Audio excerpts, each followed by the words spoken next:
Hello everyone, welcome to clear law. तो Lucknow university के administrative law paper 1 के discussion में हमने एक क्वेश्चन को ऑलरेडी डिस्कस कर लिया है। उसके बाद सेकंड इंपॉर्टेंट जो क्वेश्चन है हम आज उसको डिस्कस करेंगे।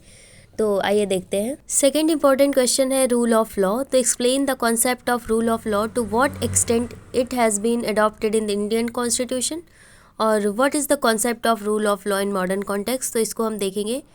तो यहाँ पर हमने सीरीज़ के डिस्कशन के बाद कुछ शॉर्ट नोट्स भी बनाए हैं, तो उसको भी हम देखेंगे। तो rule of law was expounded by professor dicey, an English author on constitutional law. तो कॉन्स्टिट्यूशन लॉ के एक ऑथर हैं, इंग्लिश ऑथर प्रोफेसर डाइसी, उन्होंने रूल ऑफ लॉ को एक्सपाउंड किया है, प्रोपाउंड किया है। तो अकॉर्डिंग टू हिम जो रूल ऑफ लॉ है वो क्या है? Absence of arbitrary power on the part of government, which means that administrative power has no arbitrary power apart from those conferred by law। मतलब कि जो गवर्नमेंट है उसकी तरफ से कोई भी आर्बिट्रेरीनेस नहीं होना चाहिए, पहला ये है। और डाइसी इसको क्या कहते हैं, इस फिनोमिना को? एब्सोल्यूट सुप्रीमेसी और प्रीडोमिनेंस ऑफ रेगुलर लॉ। तो डाइसी इसको ये बोलते हैं। तो जो डाइसी हैं वो एक्सक्लूड करते हैं आर्बिट्रेरीनेस को, even of wide discretionary authority on the part of government. मतलब बिल्कुल भी आर्बिट्रेरीनेस नहीं होना चाहिए on the part of government अगर रूल ऑफ लॉ है तो। पहला तो ये हो गया। और दूसरा क्या है? इक्वालिटी बिफोर लॉ और equal protection of the laws होना चाहिए in the eyes of law.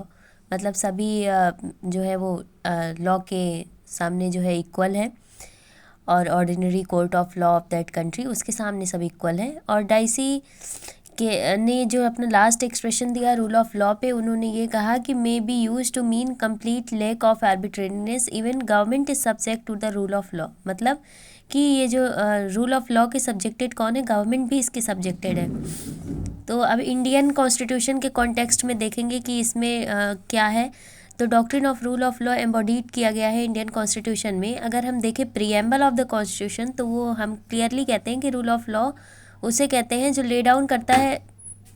तो इंडियन कॉन्स्टिट्यूशन ले डाउन करता है social, economic and political justice और equality of status and opportunities and fraternity, and also the dignity of individual citizen of India. उसके बाद part 3 of the constitution वो भी कहता है कि there is an elaborate description of the fundamental rights.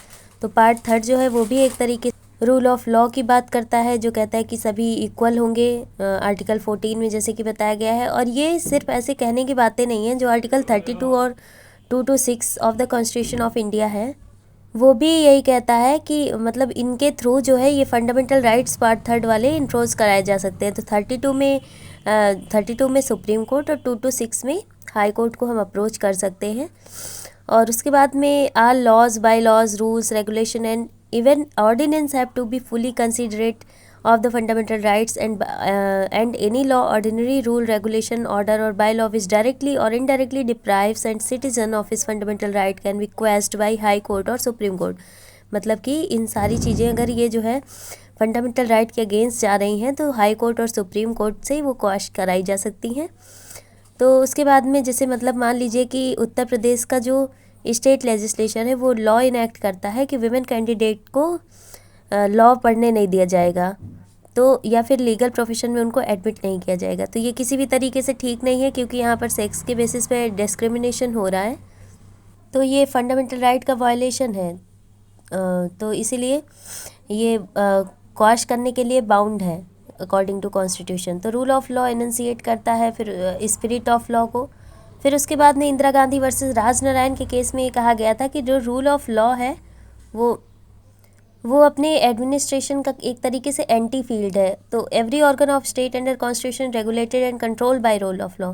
मतलब जो भी कॉन्स्टिट्यूशन के अंडर जितने भी जो है ऑर्गन्स हैं, जितने भी कॉन्स्टिट्यूशन के अंदर स्टेट के जितने भी ऑर्गन्स हैं वो सारे कंट्रोल किए जाएंगे रूल ऑफ लॉ से। तो वेलफेयर स्टेट जैसे कि अपना है, तो jurisdiction of administrative bodies is increasing at rapid rate. तो concept of our constitution would lose its validity if it instrumentalities of the state are not charged with the duty of discharging their function in fair and just manner। मतलब इन लोगों को पूरी तरीके से immunity मिलनी चाहिए, पूरी तरीके से इन लोगों को फ्री फील करना है कि वो अपने फंक्शंस को डिस्चार्ज करें। The rule of law is not restricted to fundamental right and their enforcement. In fact, it is a concept which condemns arbitrariness in every field of governmental activities. मतलब ये एक तरीके से आर्बिट्रेरीनेस को condemn करता है government की जितनी भी फील्ड है उन सब में। तो एग्जीक्यूटिव एक्शन जो है क्या है, जस्टिफिएबल है independently of any fundamental rights because the concept of rule of law as contained in the constitution of India implies that every executive action must have legal sanction behind it। मतलब कि जो भी executive जितने भी executive actions लिए जाएंगे उसके पीछे लीगल सैंक्शन होना चाहिए, लॉ उस चीज़ को अप्रूव करता हो, लॉ के अगेंस्ट वो चीज़ें नहीं जानी चाहिए। तो यही था रूल ऑफ लॉ। तो डाइसी ने इसको प्रोपाउंड किया था और ये था कि आर्बिट्रेरीनेस नहीं होना चाहिए गवर्नमेंट के पार्ट में। और दूसरा ये है कि उसमें रूल ऑफ लॉ में equality before law and equal protection of the laws होना चाहिए। Thanks for watching, bye bye.